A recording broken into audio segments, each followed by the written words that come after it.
ஓம் முருகா போற்றி. ஓம் சரவண பவ. என் அன்பு குழந்தையே, உன்னுடைய வாழ்க்கை பாதி முடிந்து விட்டது. அதில் நீ இப்படியே துன்பமாக கழித்து கொண்டிருக்கின்ற எண்ணம் உனக்குள்ளே வந்துவிட்டது. அதுதான் கிடையாது. இனி அடுத்த கட்டம் மிக மகிழ்ச்சியாக இருக்கப் போகிறது. ஏனென்றால் உன் வாழ்வின் 2ஆம் கட்டத்தை நீ நெருங்கிவிட்டாய். அது சந்தோஷமாக நீ நினைத்தபடியே உன் ஆசைப்பட்ட மாதிரியே நீ இருக்கப் போகிறது. உன் வாழ்க்கையை நீ ஆசைப்பட்ட மாதிரி வாழப்போகின்றாய். நீ எதிர்பார்த்தது போலவே அந்த வாழ்க்கை உனக்கு அமையப் போகின்றது. உன் வாழ்வின் அடுத்த கட்டம் ஆரம்பித்து விட்டது.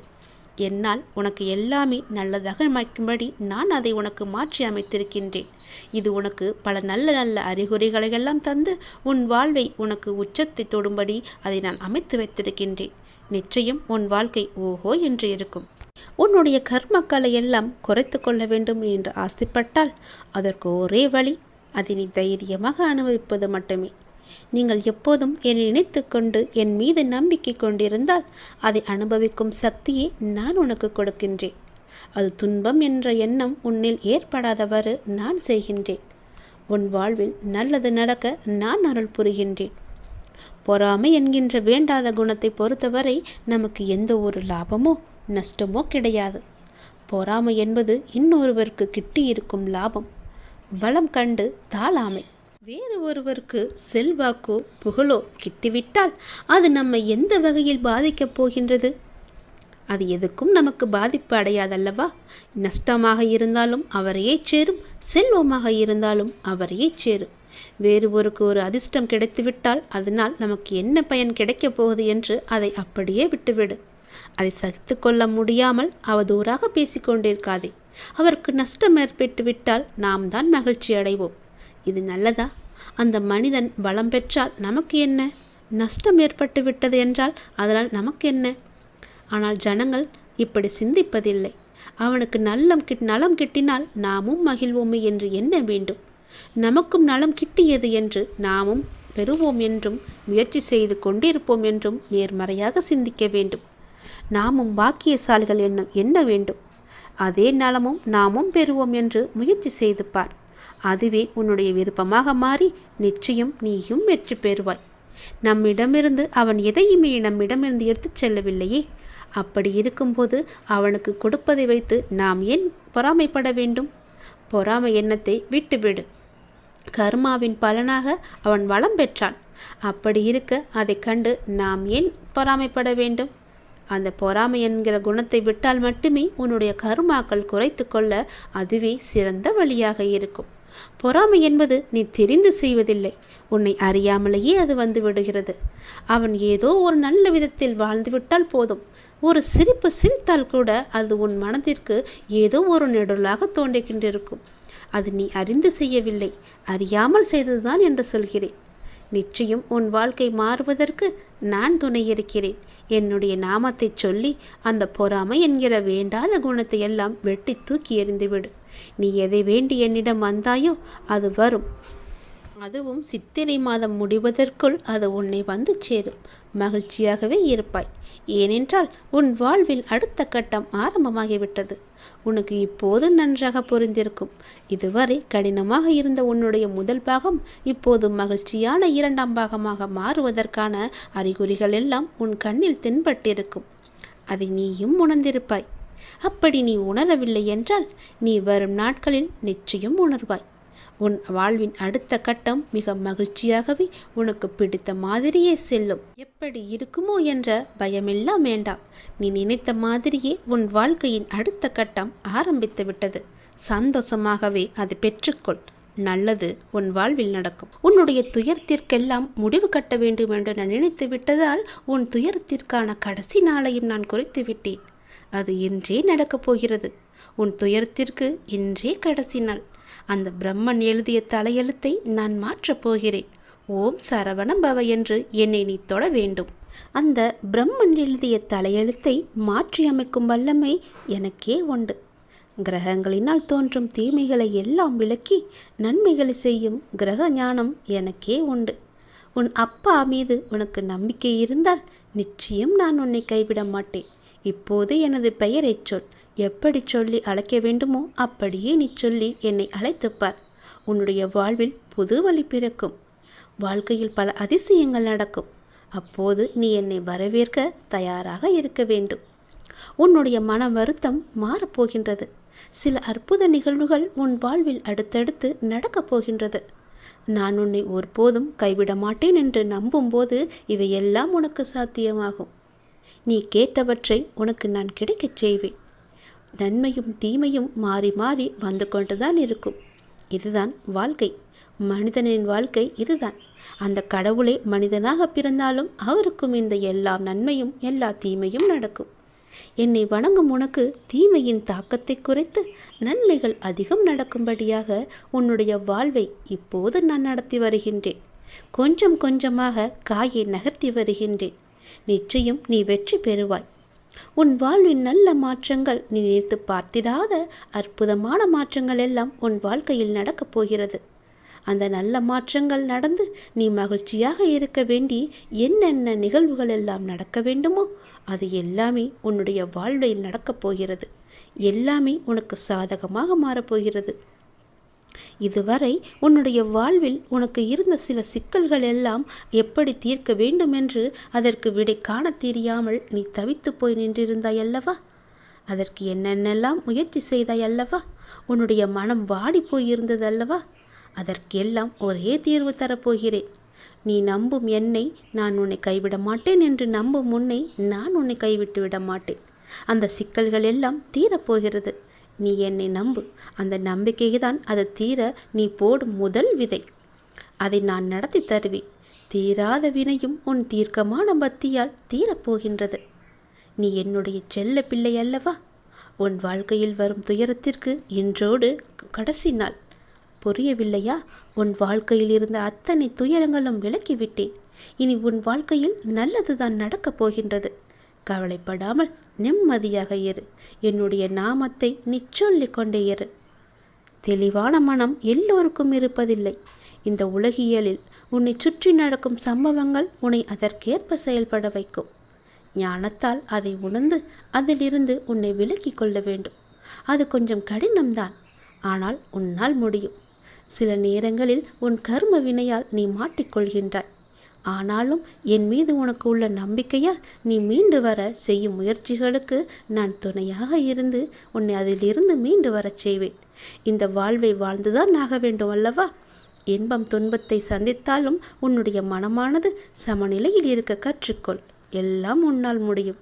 உண்மையான மகிழ்ச்சியை நீ சந்தோஷமாக அனுபவிக்கத்தான் போகிறாய். நான் இருக்கிறேன். யாராவது எனக்கு உதவ மாட்டார்களா என்று ஏங்கி தவித்து இருந்தாய் அல்லவா? நான் ஒருவரை அனுப்பி வைத்திருக்கிறேன். அவர் உனக்கு அழைப்பு விடுப்பார். அந்த உதவியை நீ ஏற்றுக்கொண்டே ஆக வேண்டும். நீ யாருடைய உதவி உனக்கு கிடைத்தால் நன்றாக இருக்கும் என்று நீ மனதில் நினைத்து கொண்டிருந்தாயோ அவரிடமிருந்து உனக்கு அழைப்பு வரப்போகிறது. அவர் உனக்கு உதவி செய்ய முன் வந்து கொண்டிருக்கின்றார். அதற்கு தடையாக இருந்தவைகளெல்லாம் இப்போது நீங்க நேரம் வந்துவிட்டது. அதனால் தீரும் உன் மனபாரம். நீ என்னுடைய பிள்ளை. உன்னை ஒருபோதும் நான் கைவிட மாட்டேன் என்று நீ நம்பிக்கொண்டிருக்கின்றாய் அல்லவா? அந்த நம்பிக்கையை நான் வீணடிக்க மாட்டேன். சிறு தடை வந்தாலும் அதை உடைத்து மேலே செல்லப் போகின்றாய். உனக்கான பொற்காலம் தொடரப்போகிறது. உன் வாழ்வில் சில விஷயங்கள் தாமதமாக நடப்பதாக நீ கவலைப்பட்டு கொண்டிருந்தாய் அல்லவா? அந்த கவலைகளுக்கெல்லாம் ஒரு முற்றுப்புள்ளியை நான் வைக்கப் போகின்றேன். இனி நீ செய்யும் காரியங்கள் எந்த தாமதமும் இன்றி உடனடியாக நடப்பதற்கான சூழ்நிலைகள் எல்லாம் வரப்போகின்றன. உனக்கு என்மேல் வருத்தம் இருக்கலாம். ஏன் இத்தனை தடைகள், இத்தனை தாமதங்கள் என்று. எல்லாவற்றிற்கும் ஒரு காரணம் உண்டு.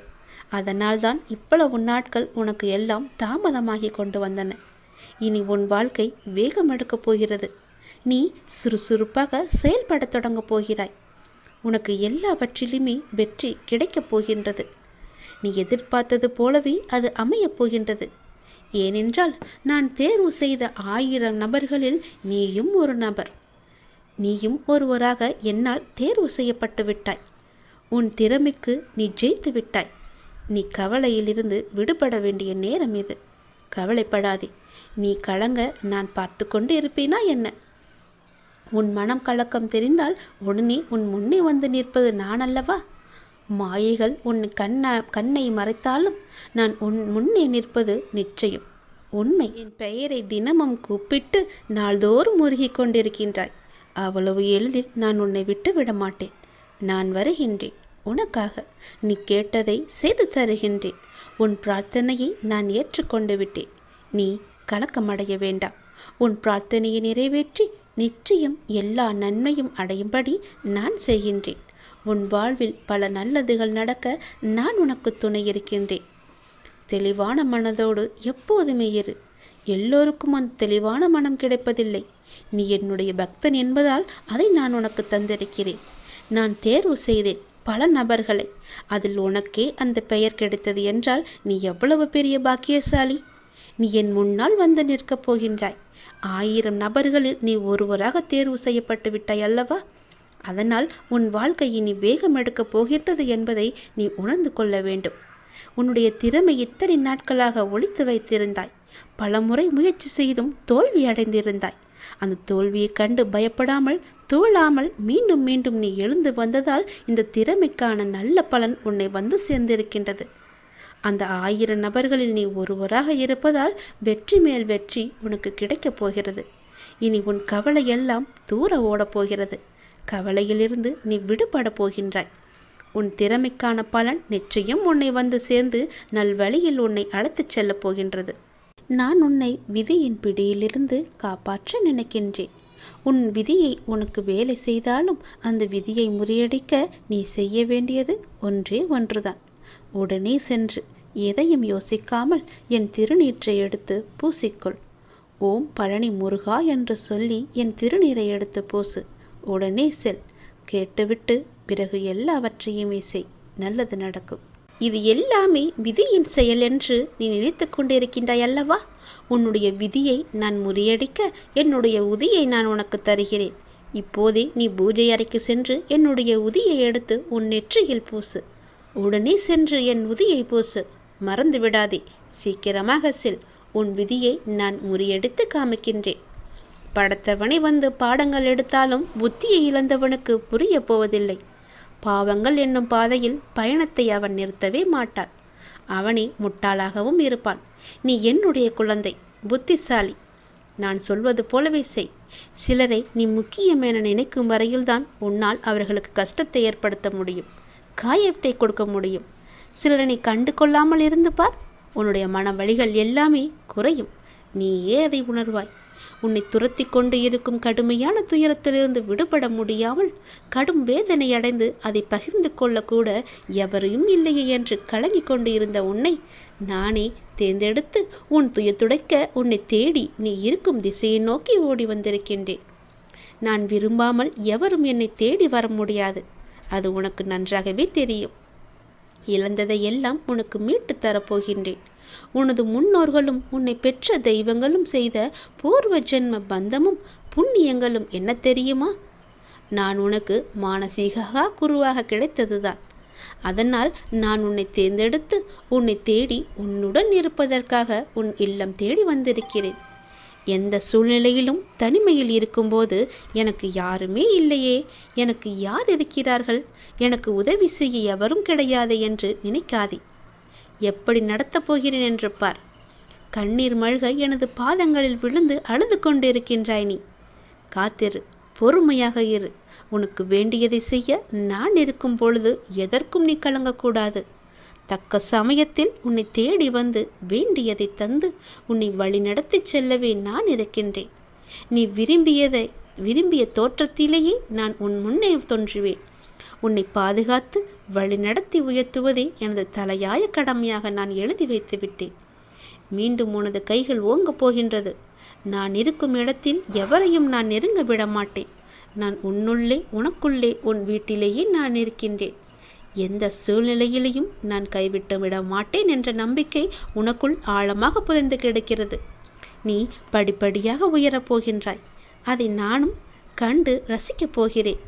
ஆர்வமாக இருக்கிறேன். நீ வாழ்வதை, சந்தோஷமாக வாழ்வதை பார்த்து நான் ஆனந்த கண்ணீர் வடிக்க நான் ஆவலாக இருக்கின்றேன். ஆகவே எந்த ஒரு கடினமான சூழ்நிலையிலும் நம்பிக்கையை மட்டும் நீ இழந்து விடாதே. உன் அப்பா நான் இருக்கிறேன் என்று முழுமையாக நம்பு. அவமானத்தை பொறுத்துக்கொள். தக்க சமயத்தில் நான் வந்து உன்னை பாதுகாத்து வழிநடத்தி சென்று உன் வாழ்க்கையில் உயர்ந்த இடத்தில் உன்னை வைக்க அழகு பார்க்கப் போகின்றேன்.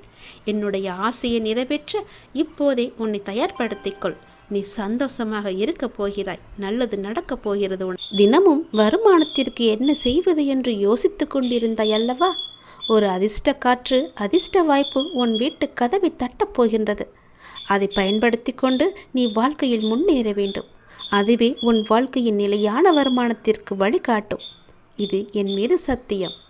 உன்னுடைய வாழ்க்கை மிகவும் இருட்டாக இருக்கிறது என்று நீ பயந்து கொண்டிருக்கின்றாய் அல்லவா? உன் வாழ்க்கையில் நான் ஒரு தீபத்தை ஏற்றப் போகின்றேன். வெளிச்சத்தை கொண்டு வரப்போகின்றேன். உன்னுடைய இருளான வாழ்க்கை விடியலை நோக்கி சென்று கொண்டிருக்கின்றது. நாளைய விடியல் உனக்கானது. நீ கவலையப்படாதே. உனக்கு கூடிய சீக்கிரமே நிலையான வருமானம் வரும்படி ஒரு அதிர்ஷ்ட வாய்ப்பு உன் வீட்டின் கதவை தட்டப் போகிறது. அதை நீ பயன்படுத்தி அந்த வாழ்க்கையிலிருந்து முன்னேற என்னவெல்லாம் செய்ய வேண்டுமோ செய்துவிடு. தயங்காதே.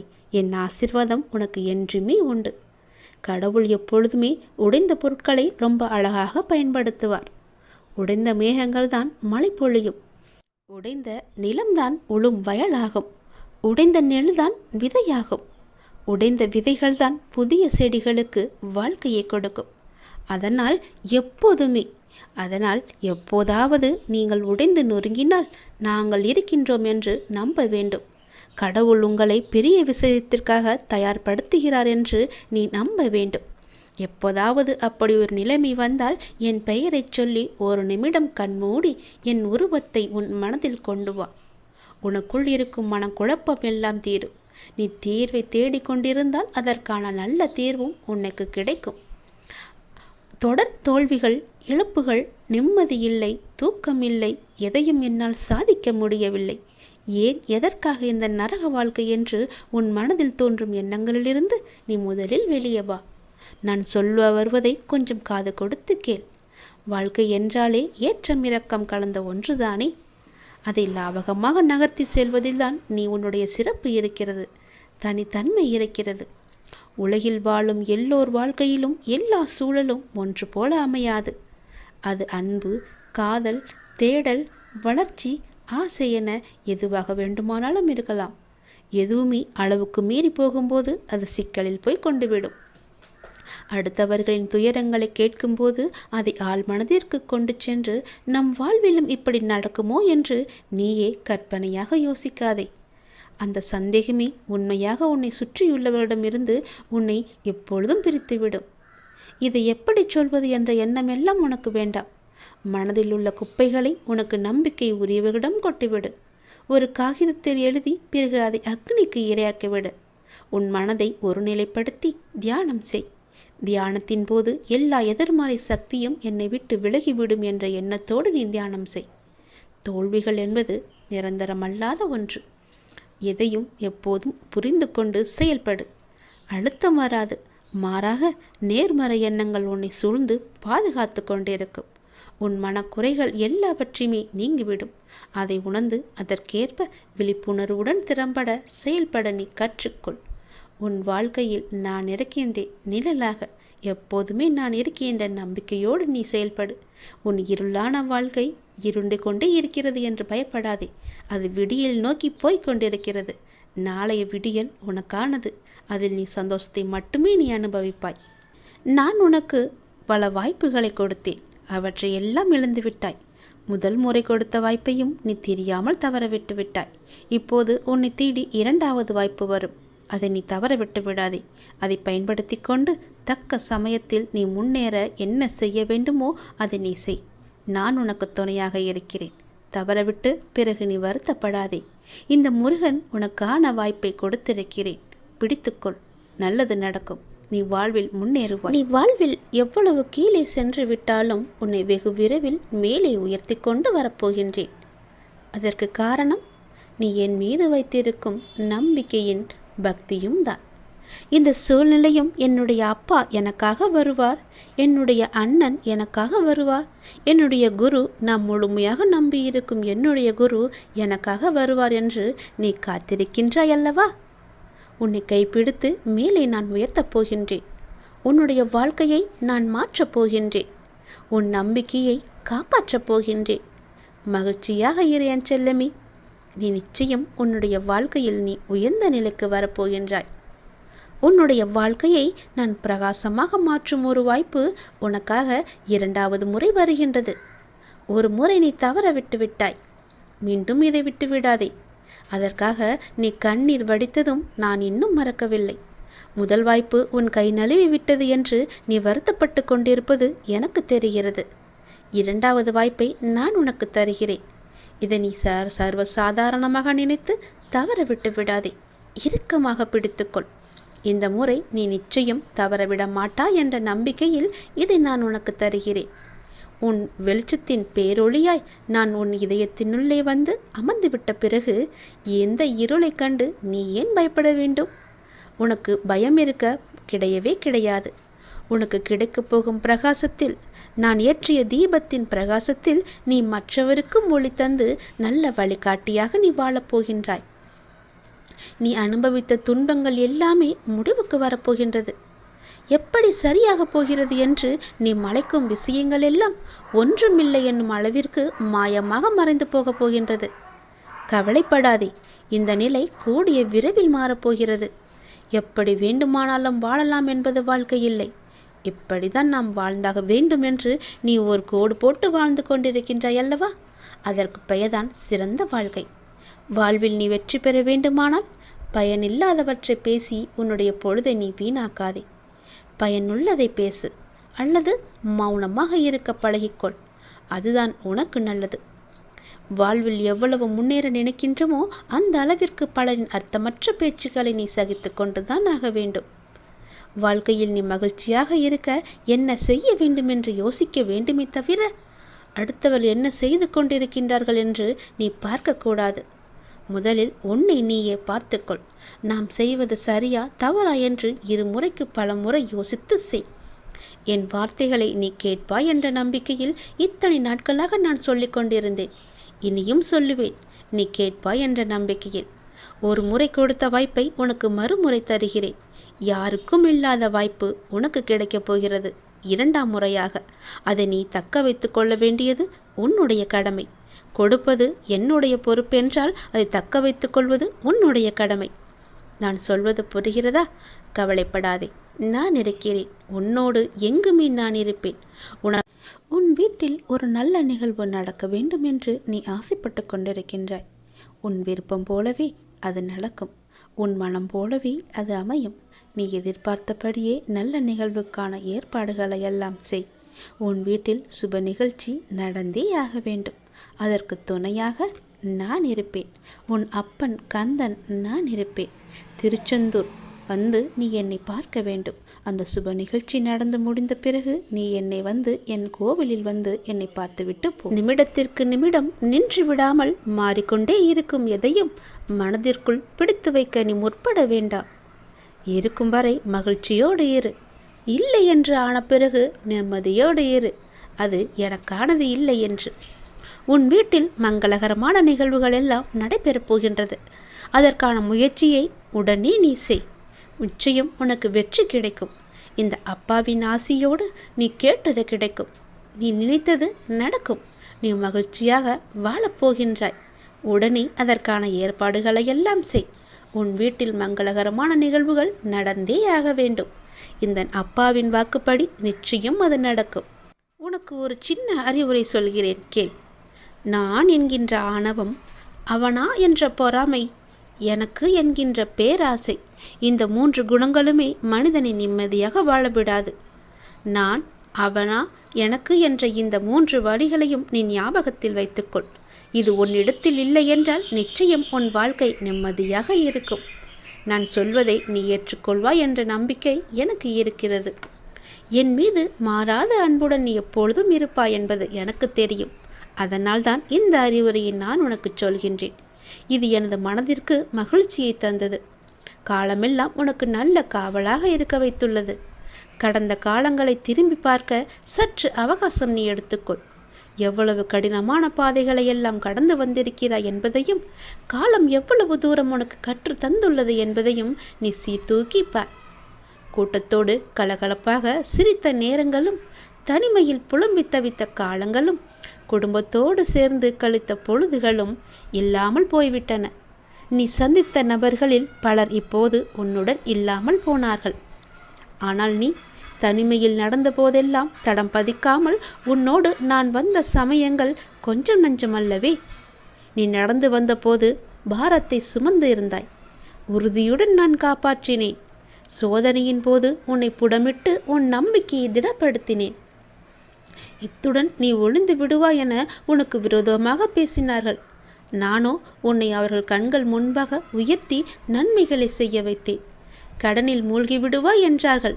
உன் கடனை எல்லாம் மீட்டு நான் விழித்து கொண்டிருக்கிறேன், உன்னை கடனிலிருந்து வீழ்க்க. துன்பக்கடல் உன்னை மூழ்கடிக்க துணிந்த போது நானே கை நீட்டி உன்னை கரையேற்றினேன்.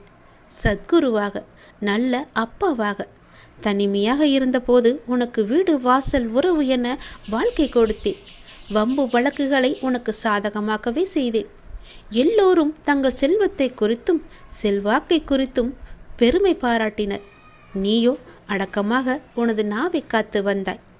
எல்லோரும் எனது ஆலயத்தில் அங்கங்கே தங்களுக்கு முன்னுரிமை தேடினார்கள். நீயோ என் தயவை வேண்டி பிரார்த்தனை செய்தாய். எல்லோரும் தம் துயரத்தை போக்க வேண்டி கதறினார்கள்.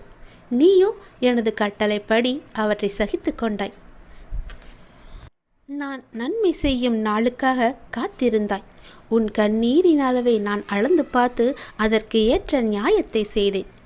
என்னை நம்பி உன்னுடைய பொழுதை கழித்து வந்தாய். நானும் உன்னுடன் இருந்து உன்னுடன் பொழுதை கழித்து வந்தேன். இத்தனை காலமும் உன்னுடன் வாழ்ந்த நான் உனக்கு அனைத்திலும் முதிர்ச்சி ஏற்பட்டதால் உன்னை சுதந்திரமாக விடப்போகின்றேன். இதோ நன்மையையும் தீமையையும் உன் முன் வைப்பேன். தேவையானதையும் தேவையற்றதையும் உன் வாசலில் வைப்பேன். நல்லவர்களை மட்டுமின்றி கெட்டவர்களையும் உன் அருகே நான் அனுப்புவேன். உனக்கு எது நல்லதோ, எனக்கு எது பிடிக்குமோ அதை தேர்வு செய்து உன்னை நீ காப்பாற்றிக்கொள். சிறிதும் தயக்கம் காட்டாமல் வேண்டாதவை உன் வாசலுக்கு வந்தால் விரட்டிவிடு. பொல்லாப்பு பேசுகிறவர்கள் உன்னை அணுகினால் நல்ல வார்த்தைகளை சொல்லி விலகிச் செல். இப்படியே நன்மைக்கு நன்மை செய்து தீமை வரும்போது அதற்கு விலக்கி சொல்வதை வழக்கமாக வைத்து கொண்டால் நான் உன்னை விட்டு ஒருபோதும் விலகிச் செல்ல மாட்டேன். அன்பு குழந்தையே, நீ நினைக்கும் அனைத்துமே இனி ஒவ்வொன்றாக நடக்கத் தொடங்கும். உன் வாழ்க்கையில் நீ பட்ட துன்பங்கள் அனைத்துமே முடிந்துவிட்டது. இனி நீ உன் வாழ்க்கையில் எடுத்து வைக்கும் ஒவ்வொரு அடிக்கும் ஒரு அர்த்தம் உண்டு. அதில் உனக்கு வெற்றியும் உண்டு. இந்த அப்பாவின் மீது உனக்கு நம்பிக்கை இருந்தால் நான் சொல்வதை முழுமையாக ஏற்று அதன்படி நீ வாழ்வாய். நிமிடத்திற்கு நிமிடம் ஒவ்வொரு வாழ்க்கையும் மாறிக்கொண்டே இருக்கின்றது. அது நின்று விடாமல் மாறிக்கொண்டே இருக்கும். எதையும் மனதிற்குள் பிடித்து வைக்க நீ முற்படாதே. போகிற போக்கில் போய்கொண்டே இருக்கட்டும். காலமும் நேரமும் கடவுளும் நிச்சயம் உனக்கு நல்வழி காட்டுவார். இருக்கும் வரை சந்தோஷமாக மகிழ்ச்சியோடு இரு. இல்லை என்று விட்டால் நிம்மதியோடு இரு. அவ்வளவுதான் வாழ்க்கை.